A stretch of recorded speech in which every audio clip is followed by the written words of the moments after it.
Ciao, siamo gli infermieri del reparto di chirurgia trapianti addominali dell'azienda ospedale Università di Padova e con questo video vogliamo darti alcune informazioni chiave che ti saranno utili dopo il tuo trapianto di fegato.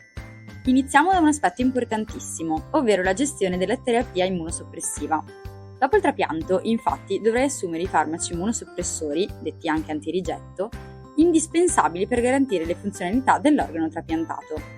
Il sistema immunitario, per proteggere il tuo corpo da infezioni e malattie, normalmente reagisce contro invasori come virus e batteri, e così anche contro gli organi trapiantati. I farmaci immunosoppressori, quindi, impediscono proprio che il tuo sistema immunitario attacchi e distrugga il fegato trapiantato. È di estrema importanza che questi farmaci vengano assunti tutti i giorni alla stessa ora. Un consiglio che ti diamo è di impostare una sveglia per non rischiare di dimenticarti e di ritardare l'assunzione. In base al farmaco immunosoppressore che ti verrà prescritto dai medici, la somministrazione potrebbe essere una sola volta al giorno oppure 2 volte al giorno. Quando vai in farmacia, fai attenzione che ti venga dato il farmaco che ti è stato prescritto dal medico, controllando oltre al principio attivo anche il nome commerciale. Questi farmaci immunosoppressori non è importante che vengano assunti prima o dopo mangiato, basta che tu sia puntuale e che mantenga lo stesso orario ogni giorno. L'unico farmaco che si consiglia di assumere a stomaco pieno è il cortisone, che conoscerai probabilmente con il nome di prednisone o deltacortene. Questo farmaco viene assunto nei primi mesi dopo il trapianto, in aggiunta agli altri immunosoppressori, sempre per modulare la risposta del sistema immunitario. La dose di questo farmaco solitamente viene ridotta gradualmente fino a sospenderlo dopo alcuni mesi.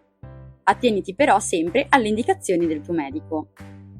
Se assumi altri farmaci per le tue patologie, come antipertensivi o gastroprotettori, è consigliato di stanziarli di almeno mezz'ora dai farmaci immunosoppressori. Per esempio, come ti insegneremo noi in reparto, assumerai la tua terapia abituale alle ore 8 del mattino e i farmaci immunosoppressori dalle ore 9. Quando c'è il passaggio tra l'ora legale e l'ora solare, e viceversa, non sono previsti cambiamenti nell'orario di assunzione. Per esempio, se assumi la tua terapia alle 9, continuerai sempre a prenderla alle ore 9. Se invece viaggi in un paese con un fuso orario superiore alle 3 ore, potrebbe essere necessario adattare gli orari di assunzione dei farmaci. Parlane con il tuo medico del centro trapianti. Soprattutto quando viaggi, ricordati di portare sempre abbastanza farmaci con te per non rimanerne mai senza, anche in caso di imprevisti o ritardi nel tuo viaggio. Questi farmaci infatti non sono facilmente reperibili ovunque ed è importante non rimanere mai senza. Ti spiegheremo ora come comportarti in caso di imprevisti. Se dimentichi di assumere un farmaco monosomministrazione, dovrai assumerlo il prima possibile. Se invece è un farmaco che va assunto 2 volte al giorno e sono passate meno di 3 ore, assumilo non appena te ne ricordi. Se invece sono passate più di 3 ore dall'orario di assunzione, salta la somministrazione. Ti invitiamo a consultare sempre il tuo centro trapianti in caso di dubbio. Se ti capita di avere un episodio di vomito nei 30 minuti dopo aver preso il farmaco, questo probabilmente non sarà ancora stato assorbito. Ti consigliamo quindi di ripetere l'assunzione. Oltre ad una corretta gestione della terapia, ci sono vari aspetti a cui dovrai prestare attenzione dopo il trapianto. Tutti questi fattori, infatti, saranno fondamentali per il tuo stato di salute. Innanzitutto, se ancora non l'hai fatto, smetti di fumare. L'attività fisica, se ripresa gradualmente in maniera congrua con il proprio stato di salute, è assolutamente consigliata. Per esempio, una passeggiata di 1 ora per 3 giorni a settimana aiuta a recuperare la tonicità e ad abbassare i livelli di zucchero e colesterolo nel sangue. È sconsigliato invece sollevare carichi elevati o fare sforzi eccessivi, in particolare nei primi mesi dopo il trapianto. Per quanto riguarda l'alimentazione, non sono previsti regimi dietetici particolari, ma è giusto seguire sempre un'alimentazione corretta ed equilibrata. Se i tuoi valori di colesterolo e glicemia risultano alterati, il medico saprà dirti indicazioni per una dieta adeguata. È ovviamente proibito il consumo di alcolici. Ci sono alcuni alimenti che dovrai evitare perché interferiscono con il metabolismo dei farmaci immunosoppressori, come il pompelmo, l'arancia rossa, il ginseng, la curcuma e l'iperico. Oltre a questi sono sconsigliati anche insaccati, carne e pesce crudi, latte e formaggi non pastorizzati.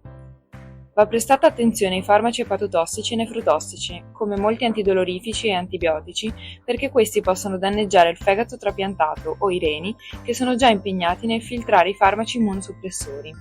Evita quindi di abusare di tali farmaci e consulta sempre il medico del centro trapianti prima di iniziare nuove terapie. Assumendo farmaci immunosoppressori che abbassano le tue difese immunitarie, sarai più soggetto a rischio di infezioni. Per questo motivo dovrai essere molto scrupoloso nell'igiene. In particolare, nei primi mesi dovrai evitare luoghi molto affollati o il contatto con altre persone se sono influenzate o raffreddate e non frequentare bambini con malattie esantematiche dell'infanzia. In alcuni casi può essere utile utilizzare una mascherina. Anche gli animali sono possibili portatori di infezioni. Se hai un animale domestico, fai in modo che questo non stia dove tu mangi o dormi e non occuparti direttamente della raccolta degli escrementi.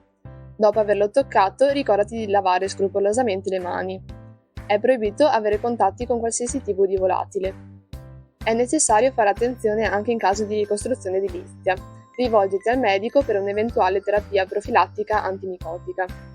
Le terapie immunosoppressive riducono anche le difese nei confronti dei tumori della pelle. È fortemente consigliato, per questo motivo, utilizzare creme solari ad alta protezione ed evitare di esporsi troppo al sole, soprattutto nelle ore centrali della giornata. Anche dopo le dimissioni dal reparto sarai seguito dal centro trapianti attraverso visite ambulatoriali e esami di controllo. Nel periodo iniziale i controlli si svolgeranno settimanalmente, poi verranno gradualmente dilazionati. È importante rispettare questi appuntamenti, durante i quali il medico potrebbe anche apportare modifiche alla tua terapia. Speriamo con questo video di aver chiarito i tuoi principali dubbi.